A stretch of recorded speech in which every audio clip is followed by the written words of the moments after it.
Okay, this is the third kind of stage. The first stage is shock. So you just want to basically take it easy, get to where you need to go. You're still in shock. Check yourself, make sure nothing's broken and falling out, or if there's a chip, you want to know about it. So you won't be able to survive either way. You might need dentures, which at worst are, I don't know, nobody notices unless you tell them nowadays. But, no, I'm not suggesting people get dentures, I'm just saying.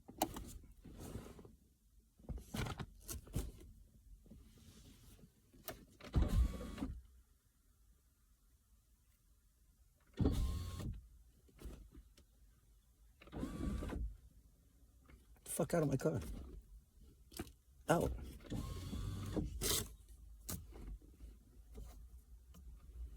Get the fuck out.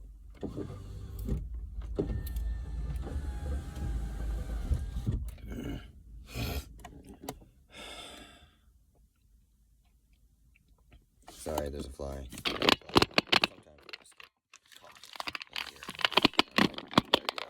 I'm in a lot of pain, and I don't want to, if I get frustrated and you're fucking with my healing process, I might grab you out of the air, and, that should be enough to let you know. At that point, I could do anything I want. You're in my hand. So don't be a dick. I'm trying to heal here. Have some respect. And if not, I'll catch him. Throw him out the window. This one, I was get out. I was trying to get out. So I rolled the windows down. Every time I rolled down the window moving would make it go, oh shit. It would jump back over the opposite direction. Then I'd roll the other one down and be like, oh fuck, and go backwards instead of going out the window. You're like, anyway. So at this point, I'm just going to go through a healing scanning process internally with my muscles, my tendons, my teeth, my bones, my skull, any pains or senses. I'm just going to go kind of give focus to those places and see where they feel tension or compression or whatever. And then just give them attention and be ask them, what do you need? What are you asking for? Let's rub that area gently, or check the different positioning of different aspects of because this is what hit. So, right. So this whole part in this, so that means the teeth kind of came into the backward teeth. So they're already kind of clamped together. It's like molars back there's 4 molars that are or whatever. So this hitting kind of just jarred that tooth, the one next to the molars, out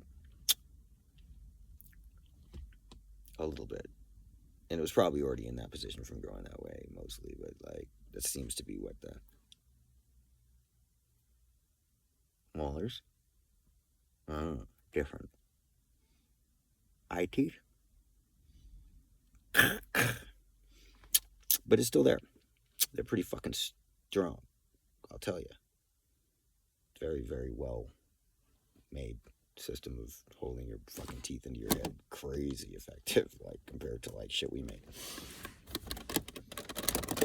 Okay, so I have a neck problem I'm gonna try and work on simultaneously, because it's a problem. If you have there's a relationship. You can sense one differently when you have another one, because then your body's trying to do a couple things at once. It's which makes it easier to see from a different perspective, or feel from a different. Instead of trying to think about it, you can kind of sense it.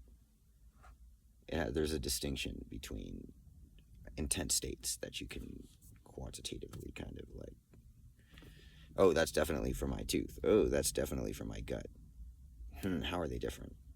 I want to learn about both. So with this, now I'm going to just feel around. This is basically blood vessels. All these here are the ones that relate to your usually getting headaches. But there are a lot of things. These all go back. This section of your head goes back all the way into everything. Your eyes go into everything. A blood vessel is in your eyeball that goes through every part. There's blood that goes through and then comes through your eyeball and goes through every part of your body, kind of thing. But there's a bunch of them. There's 78 or 300 or whatever, or 8. But whatever it is, there's circulatory system things that are like, this is the one that goes through the legs, or the right leg and the left side, or you know what I mean, that kind of shit. Look at an anatomy book. I don't know. You can see this is now blossoming. Isn't that pretty? Do you really want to hurt me? Do you really want to see me cry? It's not the first time I've seen this. I saw this in the hospital when I was a kid. Waiting for thought it was broken, but it was really sprained. Never did quite heal right. They just wrapped it. It was an emergency room. There is a guy, but he had makeup on and a dress. I must have been 13 or so. Never really seen someone that was a guy dress up in a dress and wear makeup before, other than like on TV, maybe. I knew about people, in Hollywood being freaky. What that just meant, they just like wore costumes and were different, vaudeville. But then I saw this, I think it was just a man, and he seemed to be dressed like a woman. We're talking 87, 88. And I'm sitting here holding my hand. Oh, why'd this guy kick me when I teased him? Oh, maybe because I teased him. I'm looking. Why'd this guy kick me? My hand hurts. I've been here for 4.5 hours. Waiting to get seen. Grandpa's chilling. He was Navy. He was like, whatever. I get up at 5 in the morning anyway. So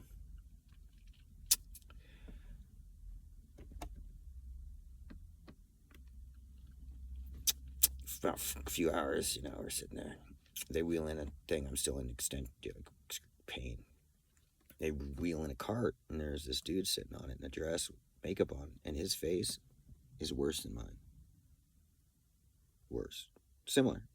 Like, he got smashed as hard as, like, the fucking slab of concrete hit me in the face and didn't move one fucking... He got that with the brick or some shit. Just somebody wanting to make a point.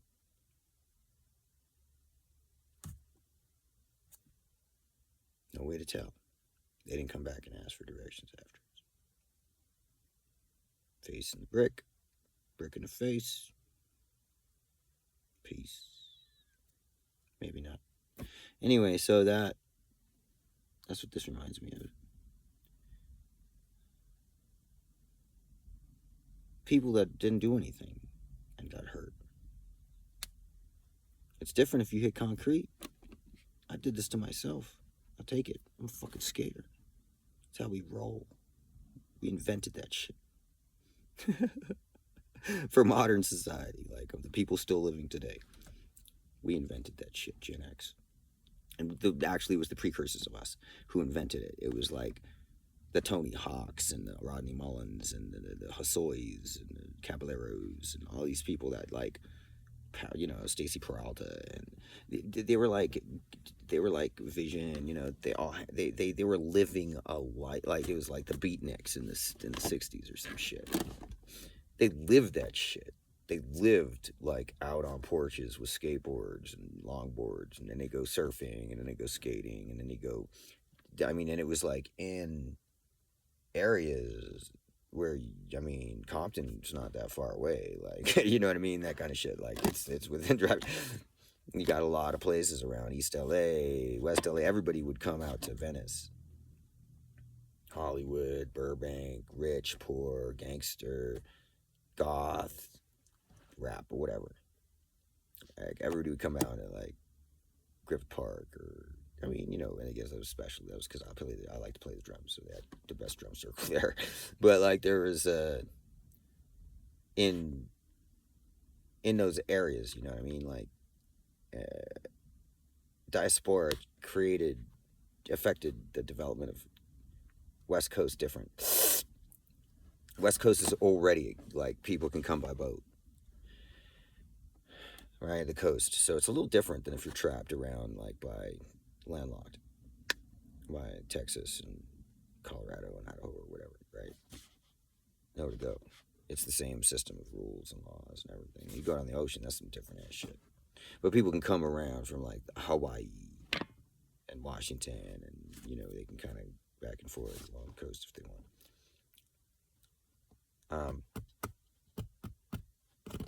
Smash face, Smash Mouth, right? This is Smash Mouth. Where do you think that came from? This is Smash Mouth. Smash Mouth is some people my age who skateboarded in the 90s. I don't know that for sure. But I would not be surprised. Because this is what Smash Mouth means to me. I mean, it's the most intense version, other than the brick in the face. And who's like, brick in the face? Unless they're really making a point. Like a brick in the face, right? But with their minds. Anyway, feeling better. Just letting it kind of... I've got pains down here. So in traditional Chinese medicine, correlative pain can often be referential for someone who's studied better than me. I'm a bad student. Like, I'm a horrible student, but I'm a good learner. So I learn really, really effectively and quickly, like more than most people, like just because I love it. However, it's practically based, like a game. It's like being able to play games well or program well. You can see the systems do math well, and you're like, oh, 5 + 4 = 9. Okay, so we should do the one that equals 9 instead of the one that equals X, because blah. And then it becomes latent. You kind of remember how the variables play. That aside, I'm an intuitive, so that means I don't have a master. I don't have a teacher, like one. That's like having one girlfriend or one wife, right? Or one husband or one boyfriend or whatever, right? One. It's the point is that it doesn't matter what the gender is. I'm saying that you fucking assholes, stop it. Like, I'm talking to all of you. Don't think it's everybody's like, yeah, you. They're like, you too, motherfucker. So I'm saying, look, check it out. Each adding,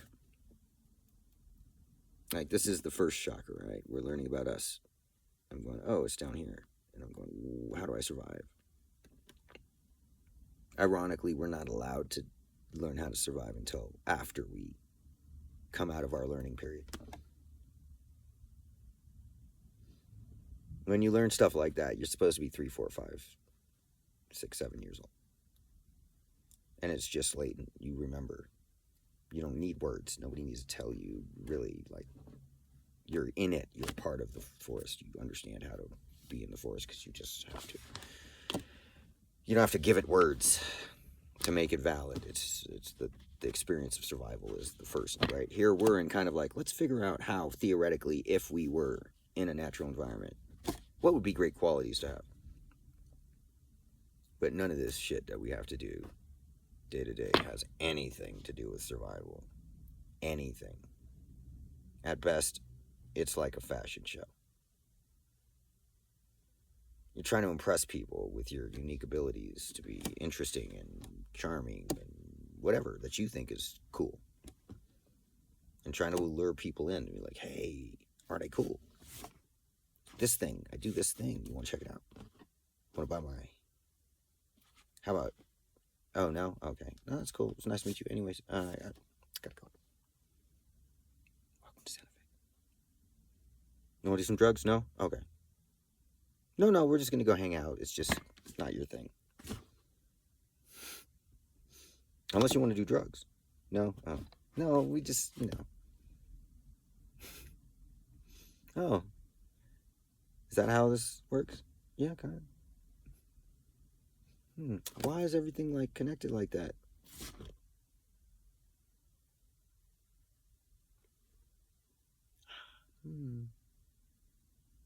Why is the government giving us weed and then calling us bad kids? and making it illegal at the same time. Both. It's like Ice Pick. You ever heard that story Dave Chappelle told about Ice Pick? Or Ice Cold? Ice something? He redefined like, oh, that's some fucking cold ass shit. That motherfucker's cold. He was like, didn't even flinch. Damn. Crazy. That's fucking crazy. That motherfucker's crazy.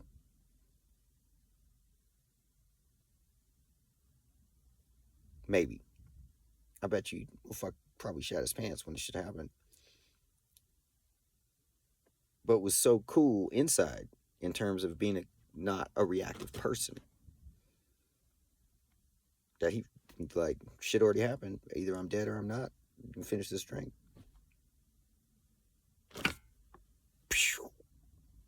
Shot the hat on his head. Some shit like that.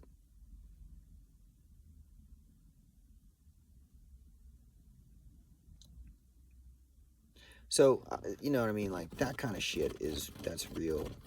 The real is not the front part afterwards where they're like, oh, you cool. No, it's not to impress people. It's that, like, when the chips were down, you didn't just fold. Like, you're up for the game. And if you got the losing hand, you're willing to take it as a good sport. You're not going to bitch and whine about it. You're like, I must have fucked up. If that's my fate. Whatever I did, I don't know. Maybe I'll learn later. But too late. Oops. Cheers. Now, that assumes that you've already kind of come to terms with the fact that shit can happen at any time. That's why this motherfucker's iconic. Because what he represents is how people live every day in a lot of neighborhoods. A lot of communities, even if shooting only happens every once in a while. People be cutthroat. If you're vulnerable, everybody's cutthroat. Why are you gonna crack and become like kowtower? Like, I guess you guys are all bigger and stronger than me. Could someone give me 50 cents, please? Like, I can't do it on my own. I give up. Give me a handout of some sort, but that's all I'm gonna do. I'm not saying getting help from people is bad. I'm saying if that becomes your vocation, at that point, it's kind of it can become a thing where it's like, no, that's just what I do. What do you do? I ask people for stuff. And then what? And then I go to the bathroom.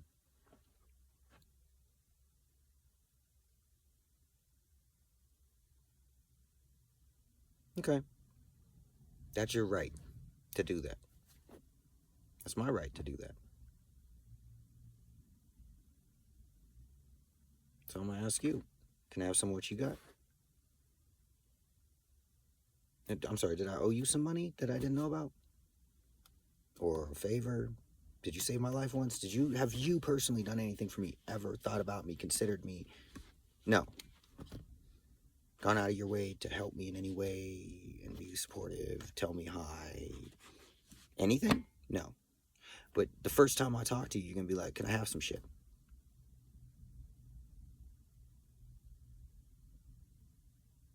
Wow. No, thank you. I mean, I don't know. You can have lots of shit. Can you not try and take my shit to have your shit? No, I want some of yours because you're closest. Oh, shit. I better go around these people. They're going to ask for some shit. Unless I can't go around them because I commute. I go that every day. That motherfucker looks me in the face. It's like, I see you going out and getting your money and you got a bunch of money. And, oh, dude, you could just kick me like $1 or $2 and it would change my day. You know, I'd be all grateful and you could feel less guilty about making all that money. Give me some. It's evil. Give some to me. Give it to me. Give it to me. Ooh.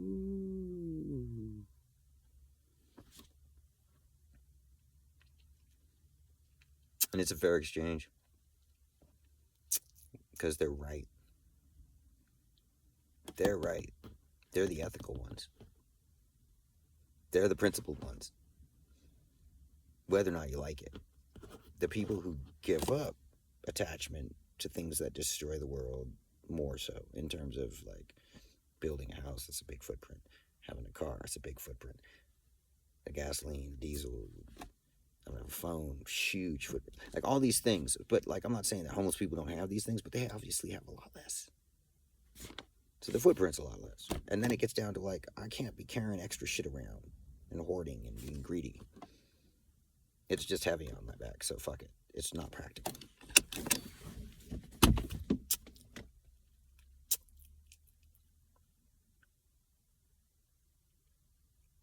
I only need 1 cup.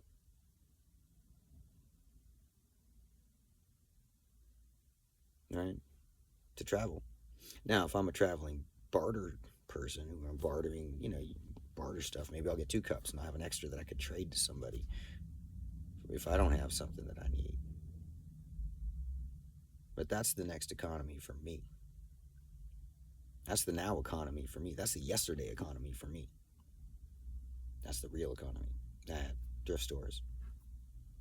Whatever I can find, that's okay. That's a good thing someone threw away. I could use that as a fair price. I could use that or give it to somebody who could use it. Right? Plan ahead. Get the shit now. The Goodwill has already gone up from like shoes that used to cost $3.99, $4.99, say 6 years ago. $9.99 across the board. That used to be only the special shoes that were like Jordans or some shit. So the prices have already, my point is the prices have already gone up a lot, so much so that even the thrift shops have raised their prices. Trash is more valuable than it used to be. More expensive. Trash is more expensive. Things that people throw away on purpose because they don't need them anymore for free. Yeah, that means everything's more expensive now. Do you see what I mean? We know food. We know cost of living. We know housing. And trash? Oh, shit. Everything. Everything's inflated. I wonder if I'm missing anything before the market crash and it becomes like back to, $75 for shoes from the thrift store. That's what I'm saying. Have you been to a dollar store lately? I couldn't find anything for $1, but they had stuff for $40. They had stuff for $24. They had stuff for $6. I couldn't find anything for $1. It's called Dollar General. It was like the original dollar store. Everything used to be $1 in that store. When I was a kid, everything. The whole store. Up through when I was in college. I think when I went to college, that's when it started to change. It's like 90s, mid-90s. Early mid-90s, it started to change. And you're like, geez, what are all these dollar stores doing? They just popped up out of nowhere. There's just a bunch of them where there used to be other things like grocery stores. And this is in like LA. So, it's like early 90s. And then by the time I was in college, well, probably after college by a couple years, I come back. And it was, the dollar store cost $2.99 for $2 for some stuff and $3 for some stuff. Mostly still $1. Well, kind of. You're like, what? Wait. Hi, that's false advertising. It says on the front, dollar store. And then now, it's just Target. It's just Big Lots. Big Lots is going out of business too. I don't know. I guess they're going to replace $5 stores. So here we are at the brink of economic making it difficult to buy things with money or exchange. Like working, you can make so little compared to what it costs to get stuff. Imagine the Mexican peso. So it takes adjustment for the whole economy to readjust. And in that adjustment time, a bunch of people get rich by exploiting everybody for pennies. Like, you need a job, and there are none. AI replaced all of you motherfuckers yesterday. Well, you think you're smart? We could use an AI to manage the AI. We don't need you as a manager, blue collar guy, white collar guy, dead. Oh, you thought we needed you? Nope. Bureaucracy? No longer necessary. We have global AI. It's just a matter of minutes. Count the minutes until basically 1984 is implemented. Google's already redacted the entire internet. Everything's flagged and repositioned so that, like, when we try and search something, you only get things that are for sale from rich people that are, funnel it all back to the same. And then you can get it at that little choke point and sell that choke point to someone who can make billions, and they're like, I'll give you 10% of my billions, or 1% of my billions, or I'll just give you $50 and let you go. Welcome home, Sith Empire. These are hashtags. And now we dance. It's a cookbook.